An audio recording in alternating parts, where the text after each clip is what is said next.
ప్రభుత్వం అనేది కేవలం పాలనకి సంబంధించిన వ్యవహారమే, వ్యాపారానికి ప్రభుత్వానికి ఏమిటి సంబంధం అని చాలామంది సిద్ధాంతాలు మాట్లాడారు.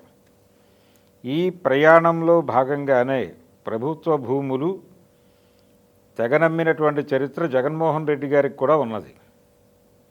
ఏది, ప్రభుత్వానికి ఆదాయం సమకూర్చటం అనే పేరుతో ప్రభుత్వ భూముల్ని ఆయన కూడా ఆంధ్రప్రదేశ్ ముఖ్యమంత్రిగా ఉన్న కాలంలో వారు కూడా అమ్మారు. అమ్మలేదని చెప్పమనండి ఆయన్ని. కాబట్టి ప్రభుత్వ ఆదాయాన్ని అంటే ఖర్చుకి మీట్ అవటం కోసం ఆదాయాన్ని పెంచుకోవటానికి ఆస్తులు అమ్ముకోవటం అనే ప్రోగ్రాం వారు కూడా కనపడింది. అది స్థిరపడిపోయినటువంటి అభిప్రాయం. ఇప్పుడు అది కొత్త మలుపు తీసుకుంది. ప్రభుత్వ ఆస్తుల పరిరక్షణ అనేది ప్రోగ్రాం. ఇప్పుడు ప్రభుత్వ ఆస్తుల్ని జాగ్రత్తగా ప్రొటెక్ట్ చేసి దాన్ని కార్పొరేట్లకు ఇవ్వండి, కార్పొరేట్లకి కేటాయించడం కోసం మీ దగ్గర ల్యాండ్ బ్యాంక్ పెట్టుకోండి.